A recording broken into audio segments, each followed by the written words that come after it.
സമയത്താണെങ്കിൽ അയോട്ടയിലുള്ള blood, normally എല്ലാ വെസൽസിന്റെ അത് സിസ്റ്റോളിന്റെ സമയത്തും ഡയസ്റ്റോളിന്റെ സമയത്തും ബ്ലഡ് കാണുമല്ലോ. സിസ്റ്റോളിന്റെ സമയത്ത് കുറച്ചും കൂടെ കൂടുതൽ ബ്ലഡ് ആയിരിക്കും, ഡയസ്റ്റോളിന്റെ സമയത്തും ബ്ലഡ് കാണും. അപ്പൊ ഈ ഡയസ്റ്റോളിന്റെ സമയത്തും ഇങ്ങോട്ട് പോകും. ഓക്കെ, സിസ്റ്റോളി വരുന്നതിനെക്കാട്ടി കൂടുതൽ ഡയസ്റ്റോളിന്റെ സമയത്ത് കൂടുതൽ ബ്ലഡ് പോകും. അപ്പം നമ്മൾ പറയുവാണെങ്കിൽ സിസ്റ്റോളിന്റെ സമയത്തും ഡയസ്റ്റോളിന്റെ സമയത്തും ഈ പേറ്റന്റ് ഡക്ടസ് ആർട്ടീരിയോസ് വഴി ഒരു ഫ്ലോ ഉണ്ട് എപ്പോഴും. Okay, flow occurs during systole and diastole. അപ്പൊ നമ്മൾ ഓർക്കേണ്ടത് ലെഫ്റ്റ് ടു റൈറ്റ് ഷണ്ട് ഓർക്കണം. പിന്നെ ഏത് സമയത്തും ഇതിന്റെ അകത്തൂടെ ബ്ലഡ് ഫ്ലോ ഉണ്ട്, ഡ്യൂറിങ് സിസ്റ്റോൾ ആണെങ്കിലും ഡയസ്റ്റോൾ ആണെങ്കിലും.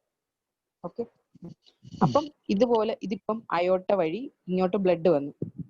ഇനി പൾമനറി ആർട്ടറി വഴി എങ്ങോട്ടാ പോകുന്നത്? ലങ്സിൽ പോകുന്നു. ഓക്കെ, ലങ്സ് ഈ കുട്ടികളുടെ ഈ ലങ്സ് എന്ന് പറഞ്ഞാൽ അത്രയ്ക്കൊന്നും പ്രവർത്തിക്കത്തൊന്നുമില്ല. അപ്പൊ ഈ ലങ്സിലുള്ള ബ്ലഡ് എല്ലാം കൂടെ എങ്ങോട്ട് വരും? പൾമിനറി വെയിൻ വഴി ലെഫ്റ്റ് ഏട്രിയത്തിലോട്ട് വരും. കാരണം കുട്ടികളിൽ ലങ്സ് അധികം എന്ത് ചെയ്യത്തില്ല, വർക്ക് ചെയ്യത്തില്ല.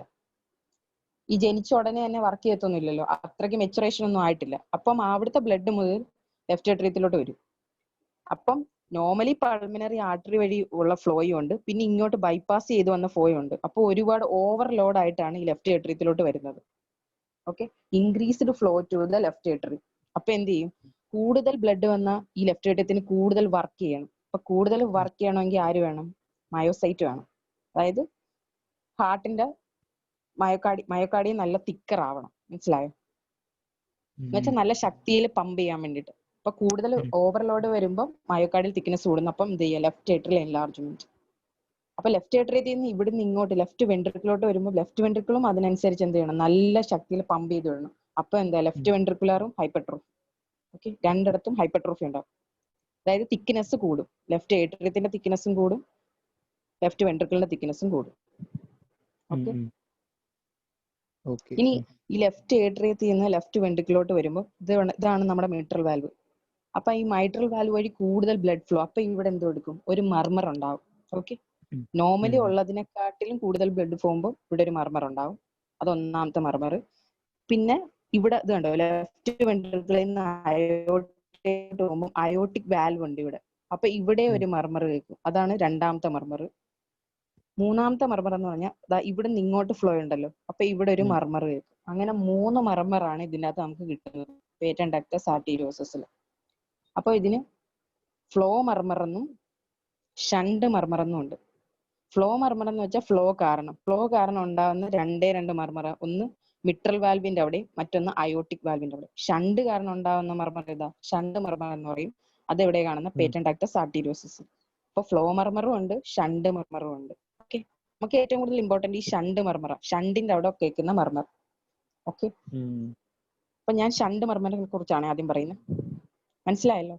ഫ്ലോ മർമർ എന്ന് പറഞ്ഞാൽ 2 വാൽവിന്റെ അപ്പുറത്തും ഇപ്പുറത്തും സംഭവിക്കുന്നത്. ഷണ്ട് മർമർ എന്ന് പറഞ്ഞാൽ നമ്മൾ ഇവിടെ കേൾക്കുന്നത്. ഓക്കെ, അപ്പൊ ഞാൻ ആ ഷണ്ട് മർമറിനെ കുറിച്ച് പറയും. ഷണ്ട് മർമർ നമ്മൾ വരയ്ക്കുവാണെങ്കിൽ S1 S2 S1. അപ്പൊ ഇവിടെ ഇത്ര എന്താണ്? സിസ്റ്റോൾ ആണ്. ഇതെന്താണ്? ഡയസ്റ്റോൾ ആണ്. ഓക്കെ, അപ്പൊ നമ്മൾ മർമർ വരയ്ക്കുവാണെങ്കിൽ ഇങ്ങനെയാണ് നമ്മൾ മർമർ വരയ്ക്കുന്നത്. അതെന്ന് വെച്ചാൽ S1ന്റെ സമയത്ത് സ്റ്റാർട്ട് ചെയ്യും, എന്നിട്ട് പീക്ക് ചെയ്യുന്നത് എവിടെ ആയിരിക്കും? S2ന്റെ സമയത്തായിരിക്കും. ഓക്കെ, അതാണ് ഈ മർമറിന്റെ പ്രത്യേകത. പിന്നെ ഞാൻ പറഞ്ഞല്ലോ, ഈ പേറ്റന്റ് ഡക്ടസ് ആർട്ടീരിയോസ് വഴി എപ്പോഴും ഫ്ലോ ഉള്ളത് കാരണം ഈ മർമർ എന്താണ്? കണ്ടിന്യൂസ് മർമറാണ്. അതായത് ഫുൾ ടൈം മർമർ കാണും. മനസ്സിലായോ? കണ്ടിന്യൂസ് മർമറാണ്. പിന്നെ ഒരുപാട് സ്ഥലത്ത് കണ്ടിന്യൂസ് മർമർ വരും, പക്ഷേ പേറ്റന്റ് ഡക്ടസ് ആർട്ടീരിയോസിന് മാത്രം പ്രത്യേകത എന്ന് പറഞ്ഞാൽ പീക്ക് അറ്റ് S2 എന്ന്. അത് ഓർത്ത് വെച്ചോണം. Peak at S2, S1 S2 S1. Okay, peak at S2 അത് ഓർത്ത് വെച്ചോണം. Peak at S2. പിന്നെ ഇതിന്റെ ഒരു പ്രത്യേകത എന്ന് പറഞ്ഞാല്, നമ്മൾ ഈ സിസ്റ്റോളിന്റെ സമയത്തും കേൾക്കും ഡയസ്റ്റോളിന്റെ സമയത്തും കേൾക്കും എന്ന് പറഞ്ഞല്ലോ. പക്ഷെ ഈ ഡയസ്റ്റോളിന്റെ സമയത്ത് വളരെ ഫീബിൾ ആയിട്ടായിരിക്കും കേൾക്കുന്നത്. ഓക്കെ, ഡയസ്റ്റോളിന്റെ ആ സമയത്തുള്ള മർമർ എന്ന് വെച്ചാൽ ഫീബിൾ ആയിരിക്കും, ഭയങ്കര ഫീബിൾ മർമർ ആയിരിക്കും. പിന്നെ നമ്മൾ നന്നായിട്ട് ഈ മർമർ കേൾക്കാൻ പറ്റുന്ന സ്പേസ് എന്ന് പറഞ്ഞാൽ സെക്കൻഡ് ഇന്റർകോസ്റ്റൽ സ്പേസ് ആണ്, left second intercostal space. Okay, ഈ മർമറിന്റെ വേറെ പേര് കണ്ടിന്യൂസ് മർമർ അല്ലെങ്കിൽ മെഷീനറി മർമർ എന്നൊക്കെ പറയും. Machinery മർമർ, continuous മർമർ. ഓക്കെ, ഇതെല്ലാം നമ്മുടെ ആ ഷണ്ട് മർമറിന്റെ പേരാണ്, ഷണ്ട് മർമർ. ഇനി മറ്റേത് രണ്ടെണ്ണം ഞാൻ പറഞ്ഞത്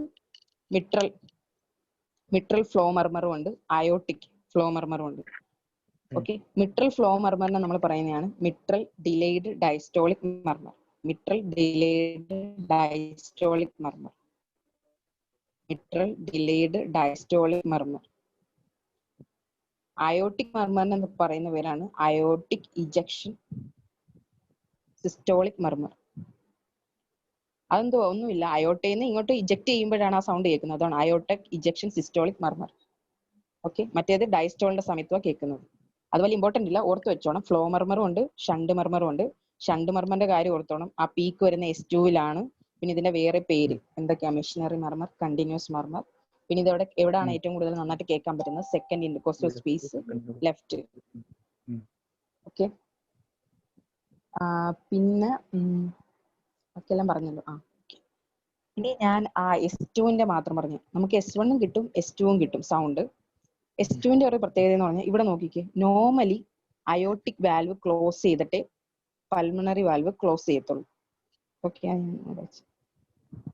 A2 B2 aortic valve close ചെയ്തിട്ടേ പൾമണറി വാൽവ് ക്ലോസ് ചെയ്യത്തുള്ളൂ. ഓക്കെ, അപ്പം ഇതാണ് അയോട്ടിക് വാൽവ്, ഇത് പൾമണറി വാൽവ്.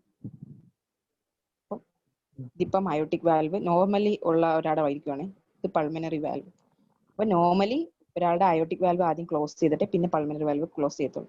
ഇവിടെ എന്ന് പറഞ്ഞാൽ കൂടുതൽ ഔട്ട്പുട്ട് അല്ലേ, അപ്പൊ കുറച്ചും കൂടെ നേരം താമസിച്ച്, അതായത് എത്ര കൂടുതൽ വന്നു അതിനനുസരിച്ച് ഇവര് തള്ളി വിട്ട് കഴിഞ്ഞിട്ടേ ഇവർക്ക് അടയ്ക്കാൻ പറ്റത്തുള്ളൂ ഈ വാൽവ്. എന്ന് വെച്ചാൽ കൂടുതൽ ആൾക്കാർ വരുമ്പോൾ എന്തോ കുറെ സമയം കൂടെ നിന്നിട്ടേ ഇയാൾക്ക് അടയാൻ പറ്റത്തുള്ളൂ. മനസ്സിലായോ?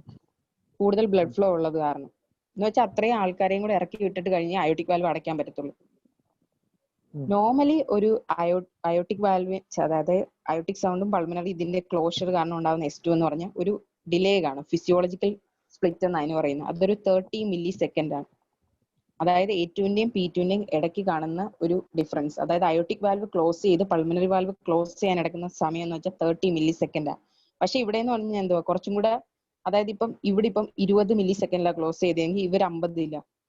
പക്ഷെ ഈ ഒരു സംഭവത്തിൽ അത് പേറ്റന്റ് ആക്ടസ് ആർട്ടീരിയസ് വരുമ്പോൾ ഇയാളൊരു 30 മില്ലി സെക്കൻഡ് കഴിഞ്ഞിട്ടേ ക്ലോസ് ചെയ്യത്തുള്ളെങ്കിൽ അപ്പൊ ഇവര് തമ്മിൽ അടുത്ത് വരും. അതെന്ന് വെച്ചാൽ നാരോ സ്പ്ലിറ്റ് ആവും. മനസ്സിലായോ? നേരത്തെ 20 മില്ലി സെക്കൻഡ് ആകുമ്പോൾ ക്ലോസ് ചെയ്യുമായിരുന്നു, പക്ഷെ ഇപ്പൊ 30 മില്ലി സെക്കൻഡ് ആകുമ്പോഴേ അവർ ക്ലോസ് ചെയ്യത്തുള്ളൂ. അപ്പൊ ഇവര് തമ്മിലുള്ള ഗ്യാപ്പ് കുറഞ്ഞു വരും. അതിനാണ് നമ്മൾ നാരോ സ്പ്ലിറ്റിംഗ് എന്ന് പറയുന്നത്. ഓക്കെ, നാരോ സ്പ്ലിറ്റിംഗ് കാണുന്നത് പേറ്റന്റ് ആക്ടസ് ആർട്ടീരിയോസിലാണെന്ന് ഓർത്തോളൂ. Okay, splitting of S2. Okay, പിന്നെ ഇവിടെ ഒരു അസെൻഡിങ് അയോട്ട് നല്ലോണം ഡയലേറ്റ് ചെയ്തിരിക്കും, ഈ ബ്ലഡ് എല്ലാം കൂടെ കയറി. അപ്പൊ നമുക്ക് അവിടെ ഒരു ക്ലിക്ക് കേൾക്കാൻ പറ്റും. അതിനെയാണ് നമ്മൾ പറയുന്നത് അയോട്ടിക് ഇജക്ഷൻ ക്ലിക്ക് എന്ന് പറയും. Aortic ejection click. അസെൻഡിങ് അയോട്ട് നല്ലോണം ഡയലേറ്റഡ് ആണ്, അതുകൊണ്ട് അവിടെ ഒരു ക്ലിക്ക് കേൾക്കാൻ പറ്റും. അതിനെയാണ് അയോട്ടിക് ഇജക്ഷൻ ക്ലിക്ക് എന്ന് പറയുന്നത്. ഓക്കെ, പിന്നെ large volume flow across the normal aortic valve. അപ്പോഴാണ് നമ്മൾ അയോട്ടിക് ഇജക്ഷൻ സിസ്റ്റോളിക് മർമർ വെക്കുന്നത്. അപ്പൊ രണ്ട് കാര്യങ്ങൾ ഈ അയോട്ടിക് വാൽവിന്റെ അവിടെ ഓർത്ത് വെച്ചോണം. ഒന്നാമത് ഇൻക്രീസ്ഡ്, അതായത് ലാർജ് വോളിയം ഫ്ലോ ചെയ്യുന്ന കാരണം അവിടെ ഒരു മർമർ കിട്ടും. അതിനെയാണ് അയോട്ടിക് ഇജക്ഷൻ സിസ്റ്റോളിക് മർമർ. ഓക്കെ, പിന്നെ അതുപോലെ തന്നെ അസെൻഡിങ് അയോട്ട് ഡയലേറ്റ് ചെയ്ത കാരണം അവിടെ ഒരു ക്ലിക്ക് കിട്ടും. അതിനെയാണ് അയോട്ടിക് ഇജക്ഷൻ ക്ലിക്ക് എന്ന് പറയുന്നത്. ഓക്കെ, ഇത് ഇത്രയാണ് ഇതിന്റെ പത്തോഫിസിയോളജി. അപ്പൊ നോർമലി ജസ്റ്റ് ഓർക്കേണ്ട കാര്യം എന്ന് പറഞ്ഞാൽ എന്തുവാ, ഈ ആദ്യം പറഞ്ഞ സംഭവം ഓർക്കുക, ലെഫ്റ്റ് ടു റൈറ്റ് ഷണ്ട് ഓർക്കുക. കാരണം ഹൈ പ്രഷറിൽ നിന്ന് ലോ പ്രഷറിലോട്ടേ ബ്ലഡ് ഫ്ലോ ചെയ്യത്തുള്ളൂ. പിന്നെ സിസ്റ്റോളിന്റെ സമയത്തും ഡയസ്റ്റോളിന്റെ സമയത്തും ഇത് ഫ്ലോ ചെയ്യുന്ന കാരണം ഇവിടെ കിട്ടുന്ന മർമർ എന്ന് പറഞ്ഞാൽ കണ്ടിന്യൂസ് മർമർ ആയിരിക്കും. ഷണ്ട് മർമർ കണ്ടിന്യൂസ് ആയിരിക്കും. പിന്നെ അതിന്റെ പീക്ക് S2-ലായിരിക്കും. പിന്നെ അതിന്റെ വേറൊരു പേര് മെഷീനറി മർമർ. അത് നല്ലോണം കിട്ടുന്ന സ്പേസ് എന്ന് പറഞ്ഞാൽ ലെഫ്റ്റ് സെക്കൻഡ് ഇന്റർകോസ്റ്റൽ സ്പേസ് ആണ്. ഇത് ഇത്രയും നമ്മൾ ഷണ്ട് മർമറിനെ കുറിച്ച് ഓർത്തണം. പിന്നെ കിട്ടുന്ന മർമറാണ് ഫ്ലോ മർമർ. അത് മിട്രലിന്റെ ഉണ്ട്, അയോട്ടിക്കിന്റെ ഉണ്ട്. മിട്രലിൻ്റെത് ഡയസ്റ്റോളിക്കിന്റെ സമയത്തും അയോട്ടിക്കിന്റെ സിസ്റ്റോളിക്കിന്റെ സമയത്തും ആയിരിക്കും. അതുകൊണ്ടാണ് അയോട്ടിക് ഇജക്ഷൻ സിസ്റ്റോളിക് മർമർ എന്ന് പറയുന്നത്. പിന്നെ അസെൻഡിങ് അയോട്ട് ഡയലേറ്റ് ആയതുകൊണ്ട് അവിടെ ഒരു ക്ലിക്ക് കേൾക്കും. അതിനെയാണ് അയോട്ടിക് ഇജക്ഷൻ ക്ലിക്ക് എന്ന് പറയുന്നത്. പിന്നെ നോർമലി A2 B2 അത് ഓർത്തോണം. അതായത് അയോട്ടിക് വാൽവും പൾമിനറി വാൽവും തമ്മിൽ ക്ലോസ് ചെയ്യുന്നത് 30 മില്ലി സെക്കൻഡ് ആണ് ഓർഡി. പക്ഷെ ഇവിടെ പറഞ്ഞാൽ ഡിലേ ആയിട്ട് അയോട്ടിക് വാൽവ് ക്ലോസ് ചെയ്യുന്നത്. അത് കാരണം ഇവരുടെ ഈ ഇടയ്ക്കുള്ള സ്പേസ് കുറയും. അതിനെയാണ് നമ്മൾ പറയുന്നത് നാരോ സ്പ്ലിറ്റ് എന്ന്. അതായത് S2 നാരോ സ്പ്ലിറ്റ് എന്ന് പറയും. Splitting of S2. Normally physiological splitting ആണ് 30 മില്ലി സെക്കൻഡ്. ഓക്കെ, ഇത്ര മനസ്സിലായല്ലോ. ഇത് ഇത്രയാണ് പത്തോഫിസിയോളജി. ഇനി വലിയ കാര്യമൊന്നുമില്ല. ഇനി ക്ലിനിക്കൽ ഫീച്ചേഴ്സ്. ക്ലിനിക്കൽ ഫീച്ചേഴ്സ് പറയുവാണെങ്കിൽ പ്രീ ടേം ബേബീസും ടേം ബേബീസിനും വേറെ വേറെയാണ്. പ്രീ ടേം ബേബീസ് എന്ന് പറയുമ്പോൾ ബർത്തിൽ തന്നെ അവർ സിംറ്റമാറ്റിക് ആയിരിക്കും, അതായത് ജനിച്ച് വീഴുന്നതേ സിംറ്റംസുമായിട്ടാണ്. പക്ഷെ ടേം ബേബീസിലാണെങ്കിൽ അറ്റ്ലീസ്റ്റ് 6 വീക്സ് എടുക്കുമ്പോഴേ അവർക്ക് സിംറ്റംസ് വരത്തുള്ളൂ. Okay, preterm by birth തന്നെ സിംറ്റംസ് കാണിച്ചു തുടങ്ങും, ടേമിലാണെങ്കിൽ 6 വീക്സ് എടുത്തിട്ടേ വരത്തുള്ളൂ. പിന്നെ മേജർ ഇവർ പ്രസന്റ് ചെയ്യുന്ന പ്രോബ്ലം എന്ന് പറഞ്ഞാൽ ബ്രസ്റ്റ് ഫീഡിങ് പ്രോബ്ലം ആയിട്ടായിരിക്കും. കൊച്ചുപിള്ളേർ വേറെ ഒന്നും പറയത്തില്ലല്ലോ, മദേഴ്സ് ആയിരിക്കും ഇതുമായിട്ട് വരുന്നത്, ബ്രസ്റ്റ് ഫീഡിങ് പ്രോബ്ലം. അപ്പൊ മദർ വന്നിട്ട് പറയുവാണ് കുട്ടിക്ക് പാല് കൊടുക്കാൻ പറ്റുന്നില്ല, പിന്നെ അതുപോലെ തന്നെ കുട്ടി ഭയങ്കരമായിട്ട് വിയർക്കുന്നു, ഡയാഫറസിസ്.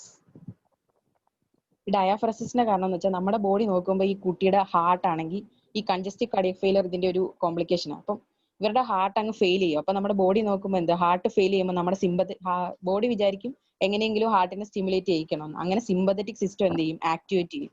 അപ്പൊ എന്തോ സിമ്പതി സിസ്റ്റത്തിന്റെ ഒരു ഇതാണല്ലോ സ്വെറ്റിംഗ് എന്ന് പറയുന്നത്. അതുകൊണ്ടാണ് ഇവിടെ ഡയാഫറസിസ് ഉണ്ടാവുന്നത്. മനസ്സിലായോ? ഓക്കെ. പിന്നെ കുട്ടി എന്ന് പറഞ്ഞാൽ ഇൻടേക്ക് കുറവായിരിക്കും, അതായത് ബ്രസ്റ്റ് ഫീഡിങ് എന്നൊക്കെ വളരെ കുറവായിരിക്കും. പിന്നെ ഈ കുട്ടിക്ക് എന്ന് പറയുമ്പോൾ നമ്മുടെ കാർഡിയക് ഫെയിലറിന്റെ ഒരു നല്ല ഫീച്ചറാണ് എന്തുവാ, ഡിസ്നിയ. അപ്പൊ കുട്ടി ഭയങ്കര ഡിസ്നിക്കായിരിക്കും. അപ്പം കൊച്ചിന് ഒരു ചെറിയ കാര്യം പോലും ചെയ്യാൻ പറ്റത്തില്ല, എന്തുവാ ഈ പാല് സക്ക് ചെയ്യാൻ പോലും പറ്റത്തില്ല. അപ്പൊ എന്തുവാ എഫേർട്ട് ഇൻടോളറൻസ് എന്നാ ഇതിന് പറയുന്നത്, എഫേർട്ട് ഇൻടോളറൻസ്. അമ്മയ്ക്ക് ഇത് ശ്വാസം മുട്ടലാണെന്നൊന്നും തോന്നുന്നില്ല. അമ്മ എന്ന് പറയുന്നത് കുട്ടിക്ക് ഒന്നും ചെയ്യാൻ പറ്റത്തില്ല, കുടിക്കാൻ പറ്റുന്നില്ല. അപ്പൊ നമ്മൾ മനസ്സിലാക്കണത് എന്താ, എഫേർട്ട് ഇൻടോളറൻസ്. കുട്ടിക്ക് അതുപോലും ചെയ്യാൻ പറ്റുന്നില്ല. ഓക്കെ, ഡിസ്നി ആണ് ഇതിന്റെ കാരണം. അതുകൊണ്ട് കുട്ടിക്ക് മിൽക്ക് സക്ക് ചെയ്യാനൊന്നും പറ്റുന്നില്ല. ഓക്കെ, ഇനി ഒരു 6 to 10 വീക്സ് ഒക്കെ കഴിഞ്ഞ ആ കൊച്ചു വരുന്നെങ്കിൽ അപ്പോഴത്തേക്കും കൺജസ്റ്റീവ് കാർഡിയക് ഫെയിലർ അടിച്ചു കാണും, ആ ഒരു സ്റ്റേജ് ആയി കാണും. ഓക്കെ, അപ്പൊ ക്ലിനിക്കൽ ഫീച്ചറിന്റെ അകത്ത് ഓർക്കേണ്ടതെന്ന് വെച്ചാൽ പ്രീ ടേം ഉണ്ട്, ടേം ബേബീസ് ഉണ്ട്. പ്രീ ടേമിലാണെങ്കിൽ ബൈ ബർത്ത് തന്നെ സിംറ്റമാറ്റിക്സ് ആയിരിക്കും. ടേം എന്ന് പറഞ്ഞാൽ അറ്റ്ലീസ്റ്റ് ഒരു 6 വീക്സ് കഴിയുമ്പോഴേ സിംറ്റംസ് പ്രസന്റ് ചെയ്യത്തുള്ളൂ. പിന്നെ മേജർ ഇതെന്ന് പറഞ്ഞാൽ ബ്രസ്റ്റ് ഫീഡിങ് പ്രോബ്ലം ആയിരിക്കും. അപ്പൊ എന്തായിരിക്കും, ഡയാഫറസിസ്, അതായത് ഇൻക്രീസ്ഡ് സ്വെറ്റിംഗ് കാണും. അതിന്റെ കാരണം ഓർക്കുക. പിന്നെ ഇൻടേക്ക് കുറവായിരിക്കും, കുട്ടി ഭയങ്കര ഇറിറ്റബിൾ ആയിരിക്കും. പിന്നെ എഫേർട്ട് ഇൻടോളറൻസ്, കുട്ടിക്ക് പാല് പോലും കുടിക്കാൻ പറ്റത്തില്ല. എന്ന് വെച്ചാൽ ഒരു ചെറിയ ആക്ടിവിറ്റി പോലും ചെയ്യാൻ കുട്ടിക്ക് പറ്റത്തില്ല. ഓക്കെ, ഇനി എക്സാമിനേഷൻ ഫീച്ചേഴ്സ് ആണ് പറയുന്നത്. എക്സാമിനേഷൻ നമ്മൾ പഠിച്ച സംഭവങ്ങൾ തന്നെ. S2 എന്താ കാണുന്നത് പറയൂ. അല്ല, അതല്ല ഞാൻ പറഞ്ഞു. S2 സ്പ്ലിറ്റ് കാണാം, നാരോ സ്പ്ലിറ്റ്. അത് ഓക്കെ, അത് ഓർക്കണം കേട്ടോ, നാരോ സ്പ്ലിറ്റ്. പിന്നെ മർമറിന്റെ കാര്യം പറയുക. ഏതൊക്കെ മർമറുണ്ട്? ഫ്ലോ മർമറും ഷണ്ട് മർമറും. ഓക്കെ, ഷണ്ട് മർമറിനെയാണ് ഏറ്റവും ഇമ്പോർട്ടന്റ്. അത് ഓർക്കേണ്ടത് പീക്ക് അറ്റ് S2, അത് ഒരിക്കലും മറക്കരുത്. പിന്നെ സിസ്റ്റോളിലും ഡയസ്റ്റോളിലും മർമർ കേൾക്കാൻ പറ്റും. കണ്ടിന്യൂസ് മർമറാണ്, മെഷീനറി മർമറാണ്. പിന്നെ നമ്മുടെ S1 എന്ന് പറഞ്ഞാൽ എന്തോ, നമ്മള് ഫസ്റ്റ് ഹാർട്ട് സൗണ്ട് എന്ന് പറഞ്ഞാൽ ട്രൈകസ്പിഡും മിട്രലും ക്ലോസ് ചെയ്യുന്നതിന്റെ സൗണ്ട് അല്ലേ? ഓക്കെ, അപ്പൊ ഈ മിട്രൽ എന്ന് പറഞ്ഞാൽ ഞാൻ പറയുന്നത് നല്ല ശക്തിക്കായിരിക്കും അടയ്ക്കുന്നത്. അപ്പം S1 എന്ന് പറഞ്ഞാൽ എന്തുമായിരിക്കും, നല്ല അസെന്റുവേഷൻ എന്നാ പറയുന്നത്, അസെന്റുവേഷൻ ഓഫ് S1, അല്ലെങ്കിൽ ലൗഡ് S1 ആയിരിക്കും. മനസ്സിലായോ? അത്ര ശക്തിക്കായിരിക്കും അത് അടയ്ക്കുന്നത്. അതും കൂടെ പറഞ്ഞേക്ക്. അത് അത്രയേ ഉള്ളൂ എക്സാമിനേഷൻ. മിട്രൽ പറഞ്ഞാൽ മതി, S1 ലൗഡാന്ന് പറഞ്ഞാൽ മതി. അപ്പൊ S1 ലൗഡ്, S2 സ്പ്ലിറ്റ് കാണാൻ പറ്റും, പിന്നെ മർമർ. ഇത് 3 എണ്ണമാണ് എക്സാമിനേഷൻ ചെയ്യുമ്പോൾ നമുക്ക് കിട്ടുന്നത്. ഓക്കെ, ഇനി ഇൻവെസ്റ്റിഗേഷൻ ഓഫ് ചോയ്സ്. ഇൻവെസ്റ്റിഗേഷൻ ചെയ്യുന്നതെന്ന് വെച്ചാൽ ട്രാൻസ് തൊറാസിക് എക്കോ. ഓക്കെ, അപ്പൊ ഇതിന്റെ അകത്താണെങ്കിൽ മറ്റേ സുധീകുമാർ സാർ പറഞ്ഞിരിക്കുന്നത് എക്കോ എന്ത് വന്നാലും 4 പോയിന്റ് എഴുതി വെക്കണമെന്നാണ്. വേറെ ഒന്നും എഴുതി വെക്കണം, 4 പോയിന്റ് എഴുതി വെക്കണം. ആ 4 പോയിന്റ് ഞാൻ പറയാം, അത് കണക്ക് പഠിക്കാനേ ഉള്ളൂ, വേറെ ഒന്നുമില്ല. ഒന്നാമത്തേത് ഡയഗ്നോസിസ് കൺഫേം ചെയ്യാം. Confirm the diagnosis. ഇതാണ് പേറ്റന്റ് അക്യൂറസ് ആണെന്ന് കൺഫേം ചെയ്യാൻ വേണ്ടിയിട്ട് കൺഫേം ദ ഡയഗ്നോസിസ്. പിന്നെ എന്തെങ്കിലും കോംപ്ലിക്കേഷൻസ് ഉണ്ടെങ്കിൽ ലുക്ക് ഫോർ കോംപ്ലിക്കേഷൻ എന്തെങ്കിലും ആയോ എന്നറിയാൻ വേണ്ടിയിട്ട്. പിന്നെ സിവിയറിറ്റി എത്രമാത്രമാണ്, അസസ് ദ സിവിയറിറ്റി. പിന്നെ അസോസിയേറ്റഡ് ലീഷൻ. ഓക്കെ, ഇതാണെന്ന് കൺഫേം ചെയ്യുക. എന്തെങ്കിലും കോംപ്ലിക്കേഷൻ ഉണ്ടോ എന്ന് നോക്കുക, സിവിയറിറ്റി അസസ് ചെയ്യുക, പിന്നെ അസോസിയേറ്റഡ് ആയിട്ട് വേറെ എന്തെങ്കിലും ലീഷൻ ഉണ്ടോ എന്ന് നോക്കുക. ഇതാണ് എക്കോയുടെ ഒരു ഇത് എഴുതി വെച്ചാൽ മതി എന്നാ പറഞ്ഞു. ഓക്കെ, ECGയിൽ നമ്മൾ കാണുന്നതെന്ന് വെച്ചാൽ ECGയിൽ നോർമൽ ആക്സിസ് ആയിരിക്കും. ഓക്കെ, ലെഫ്റ്റ് വെൻട്രിക്കുലർ ഹൈപ്പർട്രോഫി കാണും, ഞാൻ പറഞ്ഞല്ലോ. എത്രയിലും കാണും, വെൻട്രിക്കുലാറും കാണും, രണ്ടിടത്തും ഹൈപ്പർട്രോഫി കാണും. പിന്നെ ക്യൂ വേവ് ഡീപ്പ് ആയിരിക്കും, ഡീപ്പ് ക്യൂ വേവ്. അതുപോലെ തന്നെ ടോൾ ടി വേവും കാണാൻ പറ്റും, ടോൾ ടി വേവ്. ഇതെല്ലാം ECG ഫൈൻഡിങ് ആണ്. Normal axis, left ventricular hypertrophy, deep Q wave, tall T wave. ഇനി നമ്മൾ ഉള്ളത് ചെസ്റ്റ് എക്സ്റേ. അതിൻ്റെ അകത്ത് കുറച്ച് ഫീച്ചേഴ്സ് ഉണ്ട്. ഒന്നാമത്തെ നമ്മൾ നോക്കുന്നതെന്ന് പറഞ്ഞാൽ ഇതാണ് അയോട്ടിക് നക്കിൾ എന്ന് പറഞ്ഞ സാധനം. അയോട്ടിക് നക്കിൾ എന്ന് പറഞ്ഞാൽ നമ്മുടെ അയോട്ട പുറകിലോട്ട് പോകുന്ന, തൊറാസിക് അയോട്ട പുറകിലോട്ട് പോകുന്ന ആ ഒരു പ്രൊജക്ഷനാണ് നമ്മൾ അയോട്ടിക് നക്കിൾ എന്ന് പറഞ്ഞത്. അപ്പൊ അയോട്ടിക് നക്കിൾ ഇവിടെ പ്രോമിനന്റ് ആയിരിക്കും. Okay, prominent aortic knuckle. അതുപോലെ തന്നെ ഇതാണ് അയോട്ട. ഓക്കെ, അപ്പൊ ഈ അയോട്ട നല്ലോണം എൻലാർജ് ചെയ്തിരിക്കും. എൻലാർജ്മെന്റ് ഓഫ് അയോട്ട, അതൊരു ഫീച്ചറാണ് എക്സ്റേ കാണുന്നത്. പിന്നെ നമ്മൾ ഇതാ ഇവിടെ നോക്കുമ്പോൾ ഇവിടെ നിന്ന് ഇങ്ങനെ കുറെ ബ്രാഞ്ച് പോലെ സംഭവം കണ്ടോ? കുറച്ച് നൂല് പോലെ.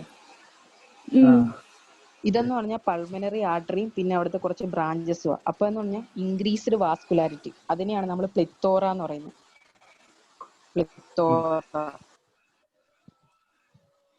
പൾമനറി ആർട്ടറി ലാർജും ആയിരിക്കും, ഇൻക്രീസ്ഡ് വാസ്കുലാരിറ്റി ആയിരിക്കും. അത് സപ്ലൈ ചെയ്യുന്ന സെഗ്മെന്റ്സിന് നമ്മൾ പറഞ്ഞല്ലോ, ആ പേറ്റന്റ് ആക്ടസ് ആർട്ടീരിയോസ് വഴി പൾമനറി ആർട്ടറിയിലോട്ടല്ലേ ബ്ലഡ് വരുന്നത്. അപ്പം ലങ്സിനൊക്കെ നല്ലോണം ബ്ലഡ് ഇതുണ്ടോ?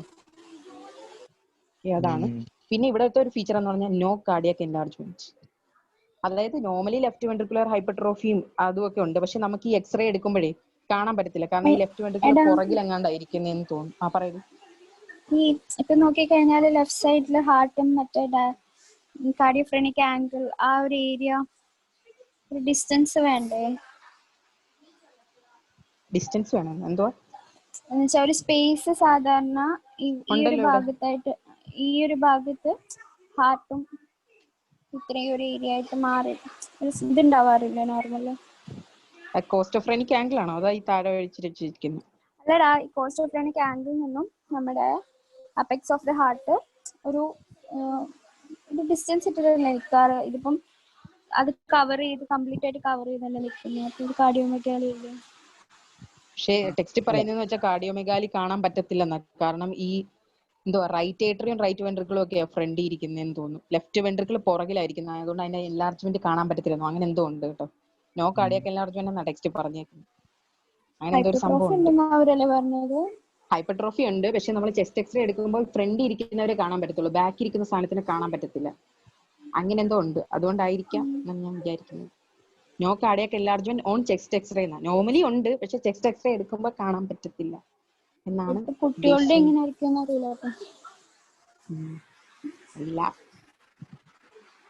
ഓക്കെ, പിന്നെ ഒരു കാര്യം ഞാൻ പറയാൻ വിട്ടുപോയി. അയ്യോ,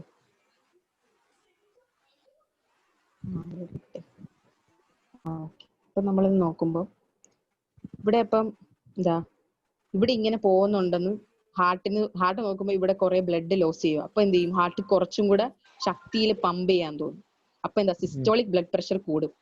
ഓക്കെ, ഇനി ഡയസ്റ്റോളിന്റെ സമയത്ത് ഞാൻ പറഞ്ഞില്ലേ, അയോട്ടയിൽ ഉള്ള ബ്ലഡ് എല്ലാം ഇങ്ങോട്ട് പോകും. അപ്പം ഡയസ്റ്റോളിക് ബ്ലഡ് പ്രഷർ കുറയും.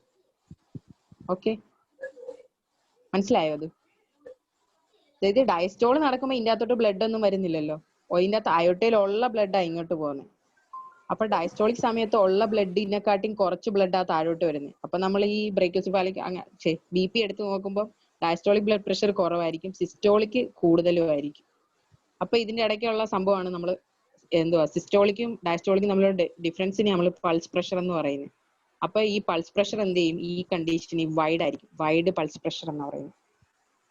ഓക്കെ, അതായത് നോർമലി ഒരു 180 ആയിരുന്നു, 80 ആയിരുന്നു. ഓക്കെ, ഇവിടെ ഇപ്പൊ ഒരു 150 ആയി. ഇത് വേണമെങ്കിൽ വളരെ കുറഞ്ഞു 30 ആയി. ഇപ്പൊ ഡിഫറൻസ് എടുത്ത് നോക്കും, ഒരുപാടായില്ലേ? അതായത് വൈഡ് പൾസ് പ്രഷർ ആയിരിക്കും. മനസ്സിലായോ? വൈഡ് പൾസ് പ്രഷർ കിട്ടുന്ന വേറെ കണ്ടീഷനുകളും ഉണ്ട്. എവിടാ? അയോട്ടിക് സ്റ്റീനോസിസോ അയോട്ടിക് റീഗർജിറ്റേഷൻ, അതിനകത്ത് രണ്ടിനകത്ത് ഓർമ്മയില്ലേ? അതാണ് നോർത്ത് വെച്ച് ഇപ്പൊ അവിടെ ക്ലാസ് കാണാം, അതിനകത്ത് ആരെങ്കിലും പഠിപ്പിക്കും. ഈ സിവിയറിറ്റി അസസ്മെന്റ് ഇതൊന്നും നല്ലോണം നോക്കണം, കാരണം കൂറയാണ് അസസ്മെന്റ് ഓഫ് സിവിയറിറ്റി. ഓക്കെ, ഇപ്പൊ നമ്മൾ ഹാർട്ട് നോക്കുവാണെങ്കിൽ ലാർജ് ഹാർട്ട് ആണെങ്കിൽ എന്തായിരിക്കും? ലാർജ് ഷണ്ട് ആയിരിക്കും. Okay, large heart large shunt.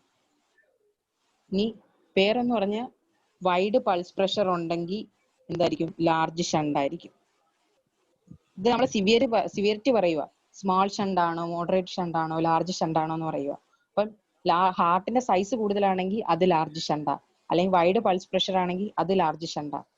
Okay. പിന്നെ ഞാൻ പറഞ്ഞില്ലേ നമ്മുടെ ഡയസ്റ്റോളിക് മർമർ, ഈ പാർട്ട് ഇത് ഭയങ്കര ഫീബിൾ ആണെന്നല്ലേ പറഞ്ഞ, പക്ഷെ നമുക്ക് നന്നായിട്ട് ഓഡിബിൾ ആയിട്ട് ഡയസ്റ്റോളിക് മർമർ കേൾക്കുവാണെങ്കിൽ അതും എന്താ ലാർജ് ഷണ്ട. ലാർജ് ഷണ്ട് ഉള്ളവർക്ക് അങ്ങനെ കിട്ടത്തുള്ളൂ. മനസ്സിലായോ? ഹലോ ഹലോ ആ ഓക്കെ. ഇനി മോഡറേറ്റ് ഷണ്ട് എന്ന് പറയുവാണെങ്കിൽ നമുക്ക് S3 സൗണ്ട് കേൾക്കാം. നോർമലി S3 ഒന്നും കേൾക്കത്തില്ലല്ലോ. S3 ഇത് കേൾക്കാമെങ്കിൽ മോഡറേറ്റ് ഷണ്ടാണ്. ഈ സ്മോൾ ഷണ്ട് എന്ന് പറയുവാണെങ്കിൽ നമ്മൾ പറഞ്ഞില്ലേ ഡയസ്റ്റോളിക് മർമർ, ആ ഗ്രാഫ് വരച്ചപ്പം ഈ സംഭവം അതെന്ന് പറയുന്നത് ഡിലേഡ് ആണ്. നോർമലി ഉള്ളതിനെക്കാട്ടി ഡിലേഡ് ആണ് ഡയസ്റ്റോളിക് മർമർ ആണെങ്കിൽ നമ്മൾ സ്മോൾ എന്ന് പറയും. അപ്പൊ ലാർജ് ഷണ്ടിന് 3 സംഭവങ്ങൾ പറയാം. ഒന്നെങ്കിൽ ഹാർട്ട് സൈസ് കൂടുതലാണെങ്കിൽ അത് ലാർജ് ഷണ്ട, പിന്നെ വൈഡ് പൾസ് പ്രഷർ ആണെങ്കിൽ അത് ലാർജ് ഷണ്ട, പിന്നെ നമ്മൾ ഓഡിബിൾ ഡയസ്റ്റോളിക് മർമർ, ആ ഡയസ്റ്റോളിക് മർമർ നോർമലി ഫീബിൾ ആയിട്ട് കേൾക്കുന്നത്, പക്ഷെ അത് നന്നായിട്ട് കേൾക്കാൻ പറ്റുന്നുണ്ടെങ്കിൽ അതെല്ലാം ലാർജ് ഷണ്ട. ഇനി medium shunt, small shunt. Small shunt എന്ന് പറയുമ്പോൾ ഇത് തന്നെ, ഈ ഡയസ്റ്റോളിക് മർമർ തന്നെ ഭയങ്കര ഫീബിൾ ആയിട്ട് കേൾക്കുന്നു, ഭയങ്കര ഫീബിൾ, നോർമലി ഉള്ളതിനേക്കാളും ഫീബിൾ ആയിട്ട് കേൾക്കുന്നു. ഇനി മോഡറേറ്റ് എന്ന് പറയുമ്പോൾ S3 കേൾക്കാൻ പറ്റും. ഇതാണ് സിവിയറിറ്റി അസസ്മെന്റ് എന്ന് പറയുന്നത്. ലാർജ് ആണോ മോഡറേറ്റ് ആണോ സ്മോൾ ആണോ എന്ന് അറിയാം. ഓക്കെ, അത് ഇമ്പോർട്ടൻ്റ് ഒന്നുമല്ല, ഞാൻ പറഞ്ഞതല്ലോ ടെക്സ്റ്റ് കിടക്കുന്നതാണ്. ഇനി ഇതിന്റെ ട്രീറ്റ്മെന്റ്, ഇപ്പൊ ടേം ബേബീസും ഉണ്ട്, പ്രീ ടേം ബേബീസും ഉണ്ട്. പ്രീ ടേമിന് നമ്മൾ കൊടുക്കുന്നത്, പ്രീ ടേം ബേബീസിന് നമ്മൾ കൊടുക്കുന്നതെന്ന് പറഞ്ഞാൽ ഇൻഡോമെത്താസിൻ ആണ്. NSAID, ഇൻഡോമെത്താസിൻ, NSAID ഇല്ലേ, ഇതെന്ന് പറഞ്ഞാൽ നമ്മുടെ പ്രോസ്റ്റാഗ്ലാൻഡിൻ E1 ഇൻഹിബിറ്റർ ആണ്. അപ്പം നോർമലി ഇതിപ്പോ പേറ്റന്റ് ഡക്ടസ് ആർട്ടീരിയോസ് ആണെങ്കിൽ ഇവിടെയൊക്കെ കുറെ റിസപ്റ്റേഴ്സ് ഉണ്ട് പ്രോസ്റ്റാഗ്ലാൻഡിൻ E1. ഇവർ ചെന്ന് എന്തോ ചെയ്യുന്നതെന്ന് പറഞ്ഞാൽ ഇത് ഈ റിസപ്റ്റർ ചെന്ന് ആക്ട് ചെയ്തിട്ട് ഇതെന്ത് ചെയ്യും, ഡയലേറ്റ് ചെയ്ത് വെക്കും, അല്ലെങ്കിൽ ഓപ്പൺ ആക്കി വെക്കും ഈ പേറ്റന്റ് ഡക്ടസ് ആർട്ടീരിയോസിന്. ഓക്കെ, അതാണ് പ്രോസ്റ്റാഗ്ലാൻഡിൻ E1 നോർമലി ചെയ്യുന്നത്. അപ്പൊ ഇൻഡോമെത്താസിൻ ചെന്നിട്ട് ഈ റിസപ്റ്ററിനെ എന്ത് ചെയ്യും, അങ്ങ് ബ്ലോക്ക് ചെയ്യും. ഓക്കെ, പ്രോസ്റ്റാഗ്ലാൻഡിൻ E1 ഇതിനെ ഇൻഹിബിറ്റ് ചെയ്യും. അതുകൊണ്ട് പ്രോസ്റ്റാഗ്ലാൻഡിൻ ഇവിടെ വന്ന് ബൈൻഡ് ചെയ്യാൻ പറ്റത്തില്ല, അതുകൊണ്ട് ഇത് ഡയലേറ്റ് ചെയ്യാൻ പറ്റത്തില്ല, അതങ്ങ് ക്ലോസ് ആയിട്ട് തന്നെ ഇരിക്കും. മനസ്സിലായോ? പ്രോസ്റ്റാഗ്ലാൻഡിൻ E1 ഇൻഹിബിറ്റർ ആണ് എന്ന് പറഞ്ഞാൽ പ്രോസ്റ്റാഗ്ലാൻഡിൻ E1ന്റെ സിന്തസിസ് കുറയ്ക്കും. അപ്പൊ ഈ പ്രോസ്റ്റാഗ്ലാൻഡിൻ അവിടെ ചെന്ന് ബൈൻഡ് ചെയ്യാൻ പറ്റത്തില്ല, പേറ്റന്റ് ഡക്ടസ് ആർട്ടീരിയസ് ഓപ്പൺ ആയിട്ട് ഇരിക്കത്തില്ല, അതായത് ക്ലോസ് ചെയ്ത് തന്നെ ഇരിക്കും. അതാണ് നമ്മൾ പ്രീ ടേം ബേബീസിന് കൊടുക്കുന്നത്. ടേം ബേബീസിന് നമ്മൾ കൊടുക്കുന്നതെന്ന് പറഞ്ഞാൽ സർജിക്കൽ ലൈഗേഷൻ എന്ന് എഴുതി വെച്ചാൽ മതി, സർജിക്കൽ ലൈഗേഷൻ. ഓക്കെ, അപ്പൊ ആ സർജിക്കൽ ലൈഗേഷൻ ചെയ്യാം. പിന്നെ വേറൊരു സംഭവമാണ് നമ്മൾ ആ പേറ്റന്റ് ഡക്ടസ് ആർട്ടീരിയസ്, ഇത് നോക്കി, ഇത് പൾമിനറി ആർട്ടറി, പിന്നെ ഇത് അയോട്ട, ഇങ്ങനെ പോവുക. അപ്പൊ ഇതിന്റെ ഇടയ്ക്കാണ് പേറ്റന്റ് ഡക്ടസ് ആർട്ടീരിയോസിസ്. അപ്പൊ നമ്മൾ ഇവിടെ കൊണ്ടുവന്ന ഒരു കോയിൽ വെക്കുന്നു, ഇതാ കോയിൽ കണ്ടോ, അല്ലെങ്കിൽ എന്തെങ്കിലും ഒക്ലൂസീവ് ഡിസീസ്, ഒക്ലൂസീവ് ഡിവൈസ് നമ്മൾ ആ പേറ്റന്റ് ഡക്ടസ് ആർട്ടീരിയോസിൽ കൊണ്ട് വെക്കുന്നു. അങ്ങനെ ആ പേറ്റന്റ് ആർട്ടീരിയോസിന്റെ ലൂമൻ അങ്ങ് ഒക്ലൂഡ് ചെയ്യും. പിന്നെ ഇതിനകത്തൂടെ അങ്ങോട്ട് ഫ്ലോ നടക്കത്തില്ല. മനസ്സിലായോ? ഒന്നെങ്കിൽ സർജിക്കൽ ലൈഗേഷൻ ചെയ്യുക, അല്ലെങ്കിൽ എന്തെങ്കിലും ഒക്ലൂഡബിൾ ആയിട്ടുള്ള സബ്സ്റ്റൻസ് അതിൻ്റെ അകത്തോട്ട് കയറ്റി വെക്കുക. ഒന്നെങ്കിൽ കോയിൽ ആയിരിക്കാം, അല്ലെങ്കിൽ എന്തെങ്കിലും ഒക്ലൂസീവ് ഡിവൈസസ് ആയിരിക്കാം. ഓക്കെ, പിന്നെ ഇതിന്റെ കോംപ്ലിക്കേഷൻ ഞാൻ നേരത്തെ പറഞ്ഞു, എന്തുവാ, കൺജസ്റ്റീവ് കാർഡിയക് ഫെയിലർ ഉണ്ടാവാം. പിന്നെ വേറൊരു സംഭവമാണ് എന്തുവാ, പൾമനറി ആർട്ടറി ഹൈപ്പർ ടെൻഷൻ ഉണ്ടാവാം. കാരണം ഈ ബ്ലഡ് എല്ലാം കൂടി ഇങ്ങോട്ട് വന്ന് കൂടി എന്തുണ്ടാവും, പൾമനറി ആർട്ടറി അങ്ങ് അതിന്റെ അത് ഹൈപ്പർ ടെൻഷൻ ആവും. അങ്ങനെ പൾമനറി എഡിയമ അതെല്ലാം എഴുതി വെക്കാം. പിന്നെ ഇതിന്റെ DDs എന്ന് പറയുമ്പോൾ DD കുറെ ഫിസ്റ്റുലാസ് ആണ്. DDs എന്ന് പറഞ്ഞാൽ കുറെ ഫിസ്റ്റുലാസ് ആണ്. Coronary arteriovenous fistula, systemic arteriovenous fistula, pulmonary arteriovenous fistula. Coronary, systemic, pulmonary, arteriovenous fistula. Okay, ഇത്രയുള്ള സംഭവം. ഇതിന്റെ ഓർക്കേണ്ട ഇതെന്ന് പറഞ്ഞാല് ഈ ഡയഗ്രാം വരയ്ക്കാൻ ചോദിക്കും, ഈ സാധനം. ഓക്കെ, അപ്പൊ ഡയഗ്രാം ഓർക്കുക. പിന്നെ നമ്മുടെ ആ മർമർ ഓർക്കുക, shunt മർമർ S1, S2, S1. S2ലാണ് peak. ഒരുപാട് കണ്ടിന്യൂസ് മർമർ വരുന്നുണ്ട്, പക്ഷെ പേറ്റന്റ് ആർട്ടീരിയോസിന്റെ സ്പെസിഫിക് എന്ന് പറഞ്ഞാൽ S2 പീക്ക് വരും. ഓക്കെ, അതാണ് അതിന്റെ അകത്ത് ഓർക്കേണ്ടത്. ബാക്കി മർമർ ഒന്നും ഓർത്തില്ലെങ്കിലും കുഴപ്പമില്ല, പക്ഷെ ഈ മർമർ എന്തായാലും ഓർത്തിരിക്കണം.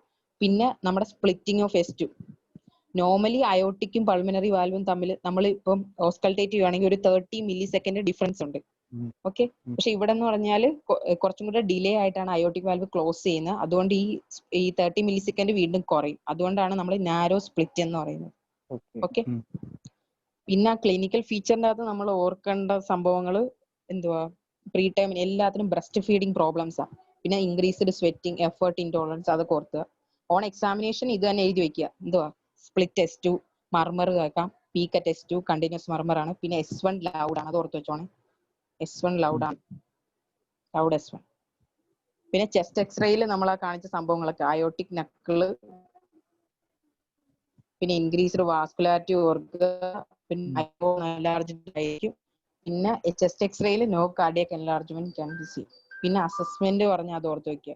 Large, small, moderate. ട്രീറ്റ്മെന്റ് ഒന്നെങ്കിൽ പ്രീ ടൈം ബേബീസിന് ഇൻഡോമെത്താസിൻ കൊടുക്കുക, അത് പ്രോസ്റ്റഗ്ലാൻഡിൻ ഈവൻ പ്രൊഡക്ഷനെ ഇൻഹിബിറ്റ് ചെയ്യുന്നതാണ്. പിന്നെ ടേം ബേബീസിലാണെങ്കിൽ സർജിക്കൽ ലൈഗേഷൻ ചെയ്യും.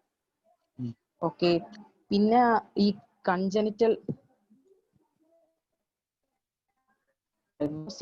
എന്താ ഇപ്പം സായിദ് എന്തുവായിരുന്നു പറഞ്ഞേ? Congenital rubella syndrome. Hello Sayed. Hello, കേക്കാം. കാണാൻ പറ്റുന്നുണ്ടോ?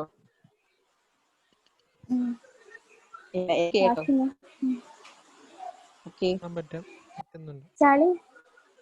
പേറ്റന്റ്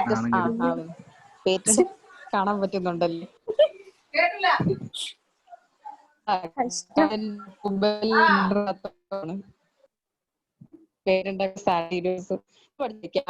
പിന്നെ സെൻസറി ന്യൂറൽ ഹിയറിംഗ് ലോസ്, പിന്നെ ഒരു കാർഡിയാക് ഡിഫക്റ്റ് ആണ്. ആ കാർഡിയാക് ഡിഫക്റ്റ് ഈ പേറ്റന്റ് ആക്ടസ് ആർട്ടീരിയോസ്. ഓക്കെ അല്ലേ? എന്തെങ്കിലും ഡൗട്ട് ഉണ്ടോ? ഹലോ, പിന്നെ നെക്സ്റ്റ് വീക്ക് ഡെയിലി ഒരു പറ. Paediatric cardiology topic. Congenital heart disease ഭയങ്കര പാടല്ലേ, അപ്പം ഡെയിലി ഇപ്പൊ അങ്ങോട്ട് ഒരു ടോപ്പിക് വെച്ച് കാണും. അപ്പൊ മർമറൊക്കെ അങ്ങോട്ട് തിരിഞ്ഞു പോകാൻ സാധ്യതയുണ്ടോ? എല്ലാരും നോട്ടൊക്കെ എഴുതി വെക്കുക.